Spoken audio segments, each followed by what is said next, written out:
Welcome back. You're still with us here on Markets Today. Let's go to the rest of the headlines that we're tracking for you today, to the market, the financials, as well as the IPOs.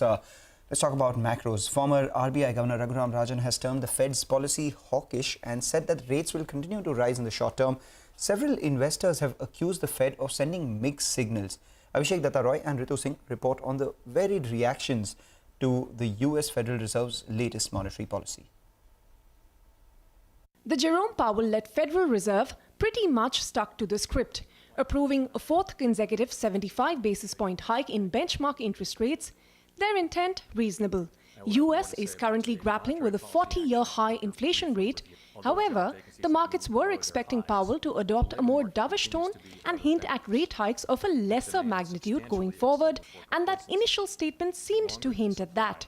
It said, and I quote, "The committee will take into account the cumulative tightening of monetary policy, the lags with which monetary policy affects economic activity and inflation, and economic and financial developments," end of quote. Wall Street started to rally, but it was short-lived when Powell took to the stage and said, "We still have some ways to go, and incoming data since our last meeting suggests that the ultimate level of interest rates will be higher than previously expected." "We still have a ways to go." The message from Powell was clear. Rate hikes are likely to continue. Fed raised interest rates as expected, but Chairman Powell also came in with slight mollifiers for the market. Yes, over the next meeting or two, we will start slowing the pace of rate increases, but we're going to go higher than you expected. Because, he did say that we haven't seen much of an effect on inflation yet, and the labor market is red hot, so we need to do more. I think the one additional piece of dovishness was we don't need to see inflation come down significantly before we slow the pace of rate hikes. So that, for a while, the market took some comfort from that. But in general, it was relatively hawkish. Stock markets went into a tizzy, and many investors accused the Fed of sending confusing signals. Sometimes referred to the FOMC as the Federal Open Mouth Committee. There aren't too many of them that are just too anxious to speak. Chairman Powell really just came out with the most hawkish position. I would call it Volcker 2.0, basically saying, we're just going to raise interest rates until we find the level that starts to convincingly bring inflation down. Yardeni was referring to the late Paul Volcker, who served as the Fed chair from 1979 to 1987 and is widely credited to have tamed the high inflation that plagued US during that period.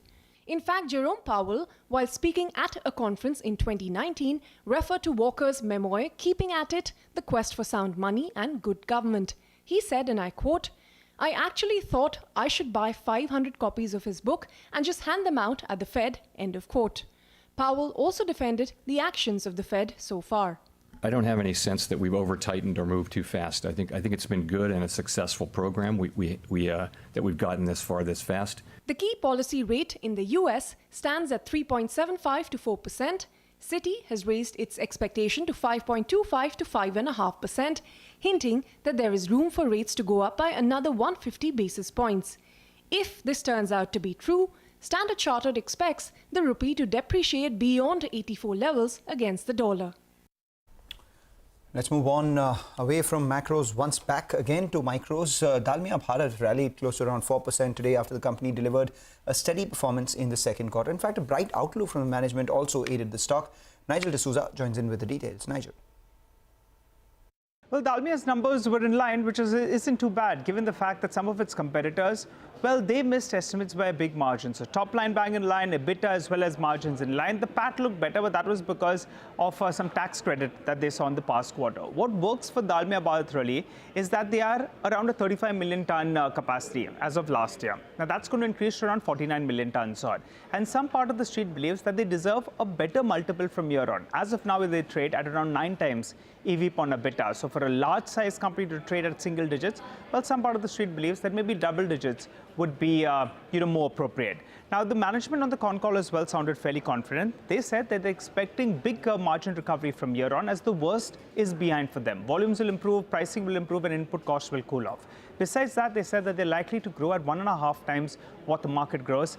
And finally, they also said that they could possibly on the prowl for inorganic as well as organic expansion. So they're looking to expand as well. So Street read all of this positively and explains why the stock did well.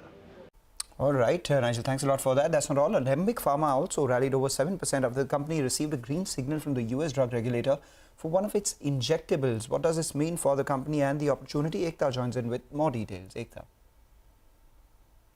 Well, yes, Alembic was in focus on account of a drug approval for an injectable that they received from the US FDA. This particular drug is used to treat pain. The market size is not that big in terms of size. It's around $59 to $60 million.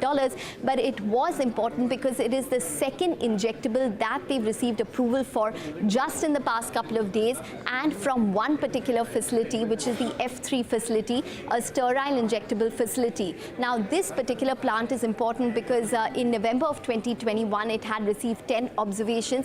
So the street was skeptical on whether or not this particular plant would see the light of day when it comes to the US drug regulator. It was re-inspected in August of 2022 when they received around 2 observations. And after that, they have received 2 injectable approvals from this plant, indicating that it is a go-ahead for this particular facility.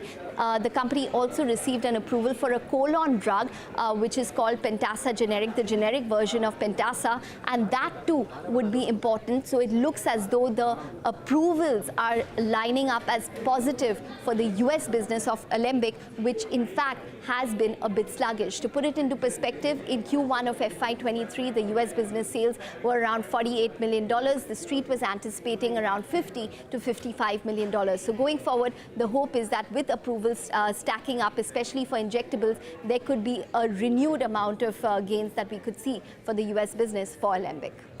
All right, Ekta, thanks a lot for that. With that, we're out of time on this edition of Markets Today. Thank you for watching.